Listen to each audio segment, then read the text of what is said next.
Sudah terjadi prekondisi, sama seingat Anies Baswedan. Ketika Anies Baswedan itu dikriminalisasi, itu Pak Presiden Jokowi berbicara dengan saya. Lalu BPK minta ini supaya didalami, ada indikasi tidak benar. Nah, setiap ini mau didalami, ribut. Katanya mau menjegal Anies. Yang dikatakan Pak Hasto istilahnya nufum ya.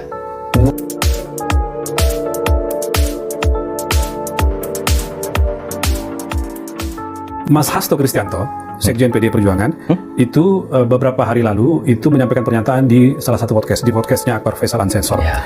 Di situ Mas Hasto mengatakan bahwa dia menyaksikan, dia menjadi saksi betapa Pak Jokowi yang ketika itu menjadi presiden itu melakukan kriminalisasi terhadap Anies Baswedan. Dia jadi saksi.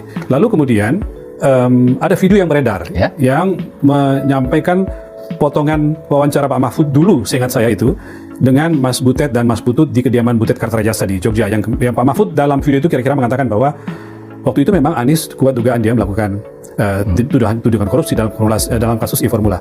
Pak Mahfud bagaimana menanggapi itu? Adakah semacam klarifikasi dari Bapak atau bagaimana?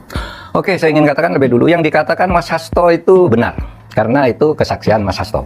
Oke. Pasti. Yang saya katakan benar juga, karena saya tidak menyinggung soal arahan Pak Jokowi ke Hasto, kan saya tidak menyinggung. Ya, yang saya katakan waktu itu begini, Anies itu diisukan mau ditangkap oleh KPK atau mau dijadikan tersangka oleh KPK karena dugaan korupsi e-formula. Nah, isunya di luar kan, setiap Anies mau ditersangkakan, itu muncul demo besar-besaran bahwa itu kriminalisasi, politisasi dan sebagainya, gitu kan? Ya. Kan itu memang benar. Maka sebagai pemerintah, saya menghubungi KPK. Waktu itu Bapak jadi Menko Polhukam, Mas, ya? Menghubungi KPK. Ya. Saya ingin tahu ini. Lalu datanglah Pak Firly bersama Alex Marwoto ke ruangan saya. Saya tanya, ini gimana sih sebenarnya? Jangan dong sampai terjadi kriminalisasi terhadap Anies, saya bilang. Kalau memang salah ya segera saja ditetapkan tersangka. Kalau memang enggak, ya enggak usah. Ini kan sudah ada kebijakan pemerintah yang diumumkan oleh Jaksa Agung menjelang pemilu atau pilkada, itu kan? Ya. Masalah sangkaan-sangkaan korupsi ditunda dulu. Itu kan pemerintah, Jaksa Agung. Betul. Jadi kalau memang ini ditundalah, saya bilang. Tetapi kalau memang ada kriminalisasinya, ada tindak kriminalnya, ditindaklanjuti. Lalu biasanya kalau Pak Firly ke kantor saya itu sendirian, atau kalau Pak Alex Marwoto ke kantor saya sendirian. Pada waktu itu bersama. Berdua mereka datang? Berdua, karena saya anggap itu serius. Ya. Ini masalah hukum, sekaligus bertumpu dengan masalah politik, dan ada di kantor saya masalah utamanya apa yang harus menyelesaikan. Waktu itu bercerita mereka bahwa formula E, Pak, itu ada ada tindak kriminalnya, gitu. Tapi ini setiap kami menetapkan, setiap kami manggil di demo, sampai Alex Marwoto bilang gitu, saya sampai gregetan loh Pak, katanya. Rasanya sama konferensi pers ini loh, kata Alex Marwoto, ini loh dugaan korupsinya gini loh. Saya rasanya mau konferensi pers, tapi politiknya gaduh terus gitu. Oke. Sehingga pada saat itu ya, saya bilang ya kalau ada masalah hukumnya ya, kalau jelas ya korupsi, ya Anda yang tegas saja gitu. Tapi waktu itu ngambang terus saya bicara dengan orang KPK, orang BPK nih, anggota, salah seorang pimpinan. Dia bercerita, Pak, di BPK terjadi perdebatan. Saya saksinya ini di depan Ibu Ketua BPK. Apa? Pak Firly minta agar kerugian negara dalam formula E itu segera dikeluarkan. Segera dikeluarkan dalam arti? Segera dikeluarkan karena ada dugaan korupsi di formula E itu. Terus diumumkan maksudnya? Iya kan, enggak, KPK menetapkan tersangka, minta itu dulu. Iya, minta dasar dari BPK. Iya, betul. Dasar kerugian negara, dasar pelanggaran tuh.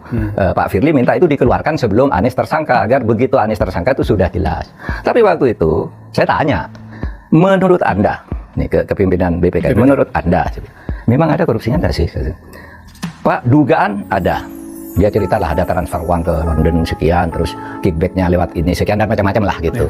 Tapi itu juga tidak bisa disebut kerugian negara sebelum itu kan ada pemerintahan tahunan kan, itu kan belum waktunya.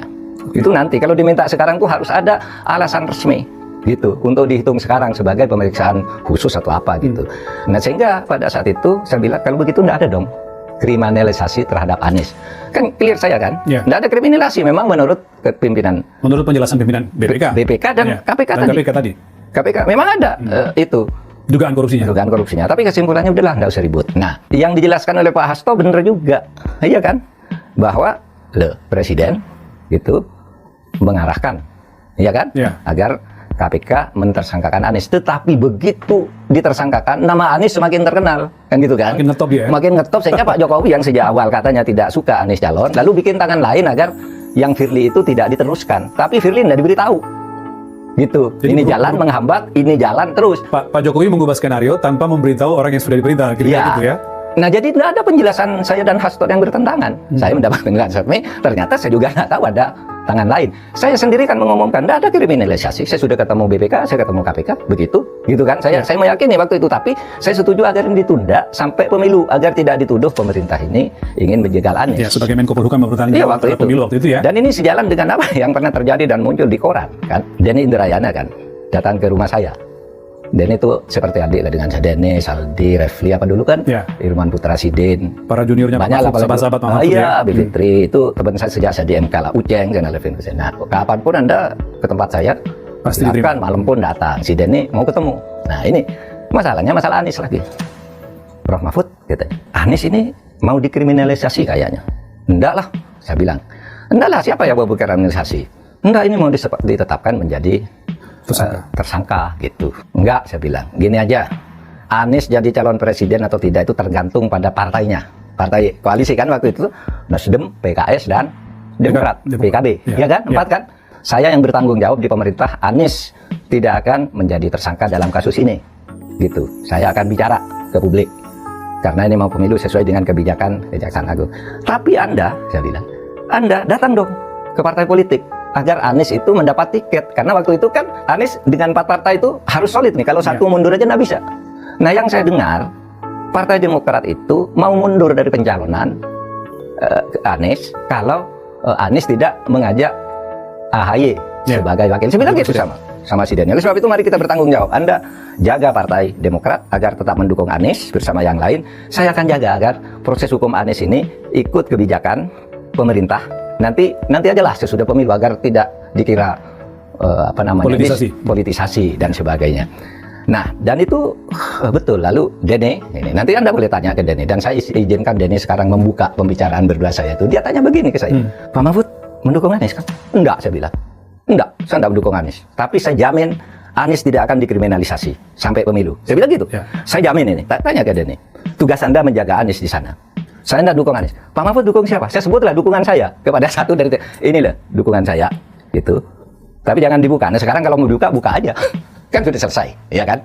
Waktu itu saya menolong Anies, tapi saya terang-terangan enggak mendukung Anies. Kenapa? Saya ceritalah. Ini yang dibutuhkan kita ke depan ini. Masa lalu orang ini begini, saya dukung ini. Gitu. Kalau Denny sudah bisa membuka itu sekarang, kalau saya bertanya ke Pak Mahfud, silakan aja ke Denny. Pak Mahfud bisa membuka juga kalau saya tanya. Enggak, nanti dikira saya nggak ada. Biar Denny yang buka. Biar saya bicara gitu apa ya. di situ. Iya.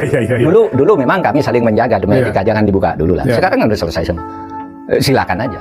Artinya waktu itu saya memang melindungi Anies, betul. Bahkan ketika ketua PKS tuh, Syaihu, kemudian ada junior saya Aziz yang dari Jogja yang sekarang calon Jawa Tengah bersama 2 orang pimpinan PKS lain datang ke rumah saya. Nah, di antara perjalanan panjang itu cerita, Anies harus dilindungi hak-hak politiknya agar dia maju. Kan ada isu Pak Jokowi tidak suka apapun orangnya. Enggak, saya bilang, saya pemerintah. Anies kalau dari sudut hukum ya, saya bilang, enggak lah, ini masih jauh, masih harus ada ini, harus ada itu. Meskipun dugaannya sudah ada, gitu. Tetapi kan untuk dugaan itu harus ada proses-proses lain, sehingga ini bisa waktunya bisa tidak bersamaan dengan pemilu. Saya bilang gitu tuh sama si Anu. Terus singkat, tapi sungguh-sungguh ini. Singkat, tapi saya jawab bergurau. Dia bilang, kalau Pak Mahfud, saya mencalonkan menjadi wakilnya Anies, bagaimana? Ini Syaihu yang bilang, ketua. Dan itu di bulan puasa. Saya bilang, enggak lah Pak, pokoknya Bapak lindungi Anies, saya enggak mau. Jadi itu. Habis itu acara bicara itu selesai soal itu ya. Tapi besoknya Syaihu bilang ke media, saya sudah keliling menemui tokoh-tokoh termasuk Pak Mahfud untuk jadi calon wakil presiden. Akhirnya saya kan ngomong, saya enggak loh, saya bilang. Jadi rame Pak waktu itu sebenarnya. Iya, saya bilang, itu Pak Syaihu yang nawarin saya loh. Saya enggak mau loh, saya bilang. Saya enggak mau merusak hubungan Pak SBY dengan Anies, AHY dan sebagainya. Saya enggak. Saya bilang gitu waktu itu. Tapi Pak Syaihu ngomong duluan, ya saya terpaksa mengklarifikasi bahwa dia yang datang ke rumah. Tapi dia bukan saya satu-satunya, dia berkeliling ke siapa aja lah disebut ke perorangan, termasuk Pak Mahfud ini nanti kami masukkan sebagai salah satu calon. Saya bilang enggak waktu itu. Ini artinya apa? Saya berusaha melindungi hak Anies untuk ikut pemilu, tapi saya tidak dukung dia dan tidak mau dicalonkan, disebut sebagai calon dia. Nah itu clear soal itu. Nggak ada pertentangannya dengan Hasto, karena yang Hasto itu urusan lain pembicaraan dia dengan Pak Jokowi, dan itu pada waktu itu harus diingat tuh, Hasto dengan Pak Jokowi itu satu. Ya, satu kubu. Satu kubu sangat kuat. Apapun dikatakan Pak Jokowi dibela oleh Hasto pada waktu itu ya. Itu di bulan kira-kira bulan Februari tahun 2003. Masih jauh lah saya muncul sebagai calon wakil presiden, masih jauh. Bahwa Pak Jokowi nyuruh si A agar kriminalisasi, lalu ternyata Anies terkenal lalu disuruh hambat yang lain gitu. Kan nggak tahu, saya jalan aja. Secara hukum ya harus begini, kebijakan pemerintah begini. Dan kalau mau tersangka nanti aja, karena ini masih ada tahap, ini harus dipanggil, diperiksa, dan seterusnya, dan seterusnya. Tapi Mahfud, sebelum meneruskan, supaya clear bagi penonton kita, kami mau tanyakan dulu Pak, pernyataan Mas Hasto itu di depan Akbar Faisal ketika di podcastnya dia wawancara. Nanti juga pernyataan Bapak akan kita, supaya clear Bapak menjelaskan sekali lagi ya. Ini Pak, nih. Dan sebelumnya kan sudah terjadi prekondisi. Saya masih ingat Anies Baswedan. Ketika Anies Baswedan itu dikriminalisasi, itu Pak Presiden Jokowi berbicara dengan saya. Beliau sangat khawatir terhadap munculnya Anies Baswedan, sehingga itu nyata-nyata kasus Formula E itu kriminalisasi, dan saya bersaksi itu dari perintah Pak Jokowi secara langsung. Oke, ini yang Hasto Pak. Sekarang kami mau tayangkan yang pernyataan Pak Mahfud ketika diwawancara oleh Mas Butet dan Mas Putut di Jogja, di kediamannya Mas Butet. Laporan BPK itu menyimpulkan Formula E tidak boleh dibiayai oleh APBN maupun APBD. Firm itu ya? Firm, karena menurut undang-undang yang boleh dibiayai oleh APBN, APBD itu undang-undang olahraga tertentu yang disukai rakyat secara masif. Nah, lalu disebut yang masif itu apa? Sepak bola, voli, bulu tangkis, sirkuit itu tidak ada. Nah, lalu BPK minta ini supaya didalami, ada indikasi tidak benar. Nah, setiap ini mau didalami, ribut. Katanya mau menjegal Anies gitu. Ya, dari pernyataan Bapak jadi terlepas bahwa betul ada indikasi kuat korupsi di situ, itu tidak menutup pernyataan Mas Hasto di tempat lain bahwa ada upaya kriminalisasi dari Pak Jokowi yang ketika itu jadi presiden. Gitu ya Pak ya? Di dalam hukum, yang dikatakan Pak Hasto itu istilahnya novum ya. Bukti yang baru keluar sekarang, padahal dulu sudah ada kriminalisasi itu. Cuma waktu itu kan Pak Hasto menyembunyikan, sedangkan saya bicara hukumnya untuk melindungi hak Anies gitu. Jadi itu, dan saya sudah ketemu dengan Firly, dengan BPK dan sebagainya. Oke lah. Jadi clear Pak ya, video yang muncul itu hanya sekedar ingin mengadu domba antara Mahfud dengan padahal dua-duanya benar kan. Konteksnya kan beda. Betul. Benar tuh Hasto, saya bilang. Sekarang ini ya benar Hasto sendiri yang bicara. Waktu itu Pak Hasto tuh orangnya Pak Jokowi. Sehingga kadang-kala kalau saya ingin tahu apa yang saya juga, kalau Pak Jokowi kok seperti ini, saya klarifikasi ke Hasto, klarifikasi ke apa benar nih Pak Jokowi, ke Pramono gitu ya, sehingga saya punya keyakinan apa sebenarnya. Nah, yang ini saya datanya ke Hasto, tapi ternyata baru muncul sekarang. Aja novum itu sesuatu yang sudah ada pada saat itu terjadi, tapi waktu itu tidak keluar. Sekarang baru muncul. Oke, baik Pak. Ini enggak apa-apa, pengungkapan sejarah. Toh kan pilpresnya udah selesai. Nggak ada urusan-urusan politik lagi sekarang. Oke.